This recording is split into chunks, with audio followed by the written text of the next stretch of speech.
Howdy folks, and welcome to the Hillbilly Kitchen. Today we're whooping up some honey butter.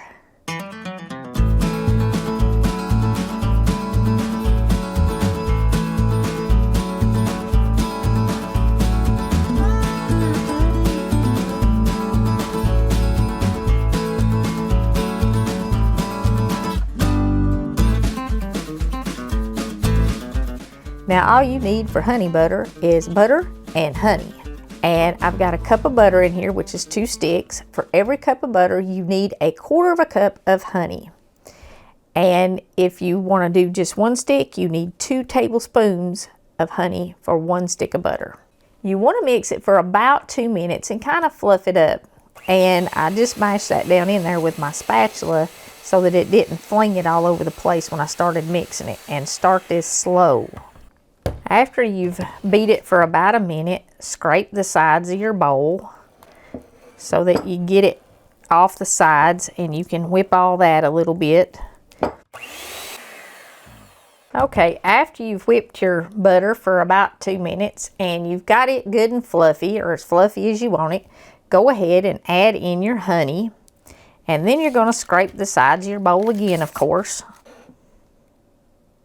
And then whip it again.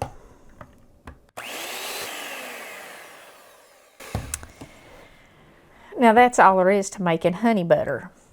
And honey is mentioned in the Bible 61 times. It's always associated with good or with abundance. The Bible calls Israel the land of milk and honey.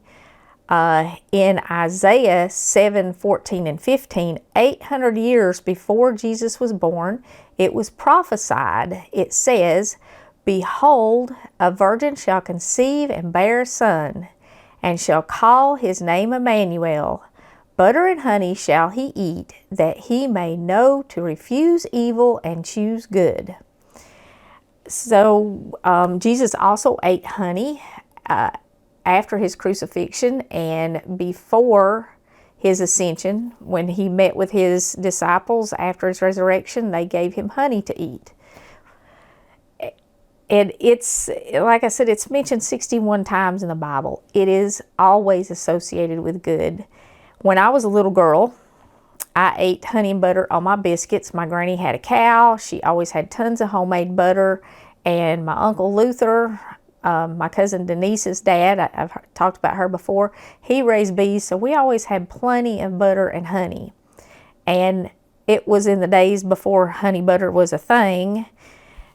What I would do, I didn't eat gravy on my biscuits when I was a kid. I've made up for it, but what I would do is Granny would give me a big old chunk of butter, and then I would pour honey over that and just mash it up together with a fork. So you don't have to whip it. And then I would dip my biscuits in that. Now most folks would cut a little bit of butter and put it on their biscuit and pour honey over that. But you can get a whole lot more honey and butter on your biscuit if you dip it than you can if you pour it over it. So you don't have to whip it. Whipping it, though, does make it really easy to spread.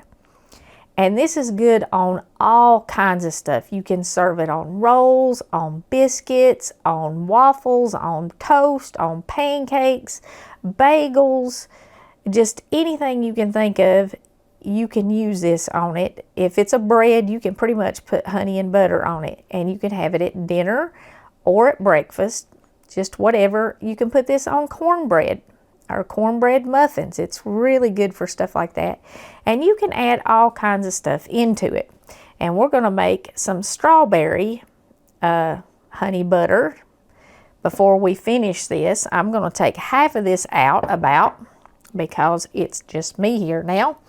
And that way I'll have some plain honey butter and I'll have some strawberry honey butter. So if you want to do strawberry in yours, you need equal amounts of butter and strawberries. So if you're going to do 1 stick of butter, which is a 1/2 cup of butter, you need a 1/2 cup of strawberries. If you're doing 2 sticks, which is a whole cup, you need a whole cup of strawberries. Now I have just a little bit of lemon juice that I'm going to pour on my strawberries so that they keep that nice red color. And I want to kind of stir that lemon juice up in my strawberries and coat them all good before I mix them up in here. Now I am going to go ahead, I've diced my strawberries up, of course washed them and took the stems off and all that stuff, and then diced them up. Because how else are you going to measure a half a cup of strawberries? I mean, if you tried to just put whole strawberries in there, it would be very hard to get half a cup. So if you dice them up kind of small and you measure out half a cup or a cup for 2 sticks of butter, you can get a pretty good measurement. But just add them into your honey butter. Something else that's really good to add into this is a little bit of cinnamon. Oh gosh, I don't know, you can add other fruit into it. You could do blueberries or blackberries or anything like that. Even peaches would be good in it. Peaches and honey are excellent together. But then we're just going to mix it up again. And if you're using this mixer, you might be cleaning it off the ceiling or at least off your shirt anyway. All right, now you can see I still have plenty of pieces of strawberry, but just mixing it a little bit.